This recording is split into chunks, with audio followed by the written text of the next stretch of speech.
welcome to another episode of Fully Charged News. Now, there's a couple of massive admissions of failure. You know, I've always got to do that because I'm constantly making massive fails.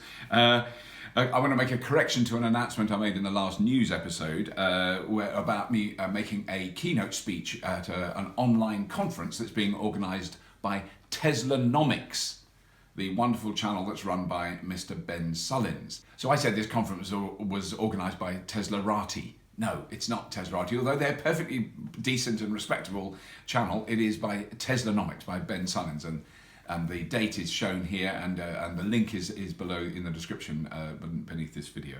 So that was the first massive boo-boo I made. Now, the second massive boo-boo I made, and I really can't believe this is the case, but I have to accept that it is.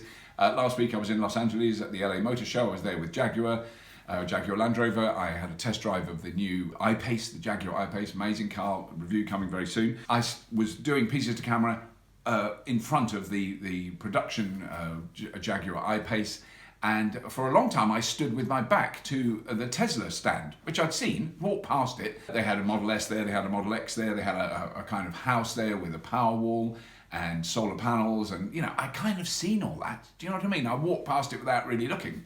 So while I was talking to amazing people from Jaguar, I was more or less brushing the back of my legs against a Tesla without even looking at it. Then we carried on and we went and did other things, and that was the end of it. Didn't go back in. It was only when I saw a photograph published later that day that the car that I was pretty much leaning on, this says two things, and I think are equally important. One, I'm a duddery old fool that hasn't got a clue what's going on, doesn't know where he is, and doesn't know what's happening in the world of the automotive revolution.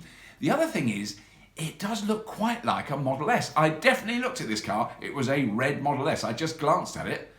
There was a lot of people around. If I'd spent 1,000th of a second longer looking at it, I'd realise the door handles were different, the whole design was different, and it was a different sized car. How tragic is that? Anyway, here's some interesting news from the rest of the world that really caught my eye. Now, there's been a lot of talking, particularly in the UK, about building lots of new houses. There's a housing shortage, there's a very high, houses are very expensive, young people can't afford to get on the housing ladder. Very little mention is being made in all this about making houses very much more energy efficient, very much better insulated, or possibly even a source of potential power generation. Well, there is one development in a town called Neath, which is just outside Swansea in Wales, where they are building incredibly energy efficient 1, 2 and 3 bedroom affordable homes that are referred to by the builders as power stations. They all have the latest energy harvesting and storage technology built into them from the get-go.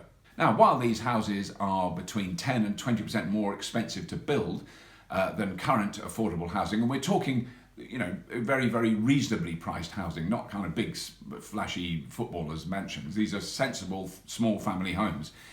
10 to 20% more to build, but so much cheaper to live in. Cost savings of over £600 a year are what is being considered completely reasonable with them. They don't have like solar panels on the roof. The roofs are solar panels. The walls are solar collectors.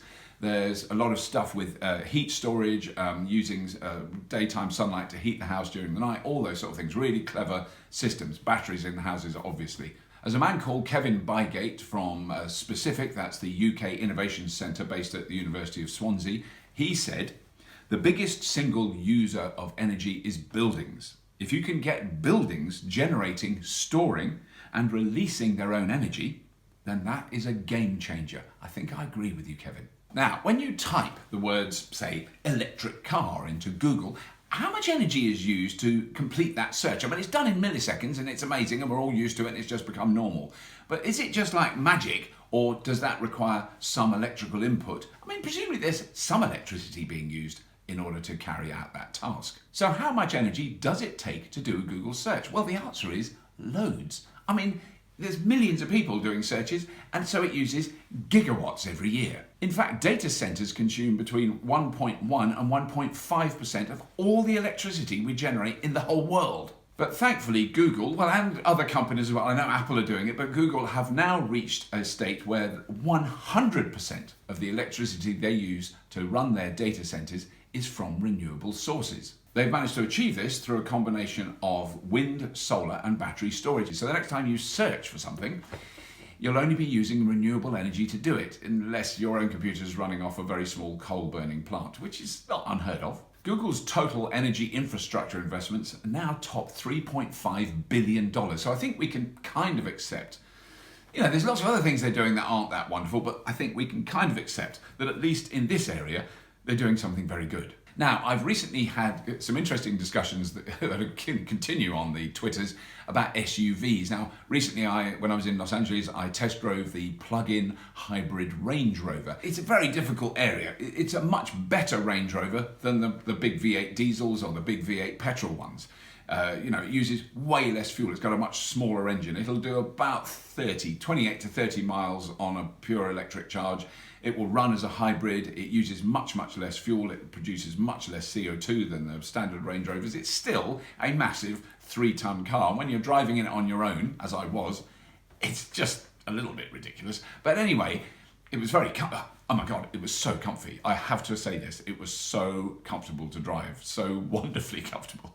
So there is an increasing public perception that a 3-ton car is kind of unnecessary to pop down the shops in, that sort of thing. And there's loads of arguments. What about my 3 children and those skateboards and the surfboards and all the camping kit? Yeah, I know. There's all those excuses. And then there was a whole discussion about, for instance, in my childhood, I went on holiday I can remember 2 occasions, once in a Hillman Imp, and if you look how small that is, this is a family of 5 and all our stuff, and once in a Ford Anglia. Classic Ford.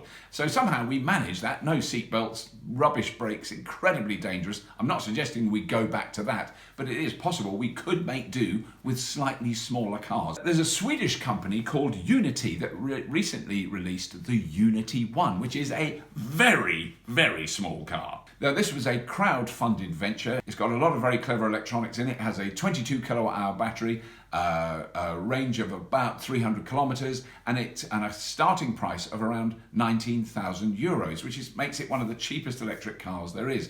It will have a 2-seat, 4-seat, and 5-seat option. So as they describe this car, not as a car, but as a computer on wheels, they're not selling it through kind of car showrooms or normal car dealerships. They're actually selling it through large computer warehouse sales places you'd go to buy a TV or a new laptop or a USB dongle, that sort of place. But in the corner there'll be a car that you can also buy in the same place. So hopefully we'll be able to feature one of these diminutive vehicles, computers on wheels on Fully Charged next year. Before I go, I want to say thank you to a few people who support Fully Charged on Patreon for $10 a month or more. I'm not going to say anything else about it. I'm just going to tell you their names. They are Robert Johnson, A.D. McGrath, Ken Colangelo, Blaine Price, Chris Oliver, Ben Alofs, Brian Knight. Thank you very much for your support. It is massively appreciated. Please do subscribe to Fully Charged. Please have a look at the Patreon link that's in the description beneath this video. And as always, if you have been, thank you for watching.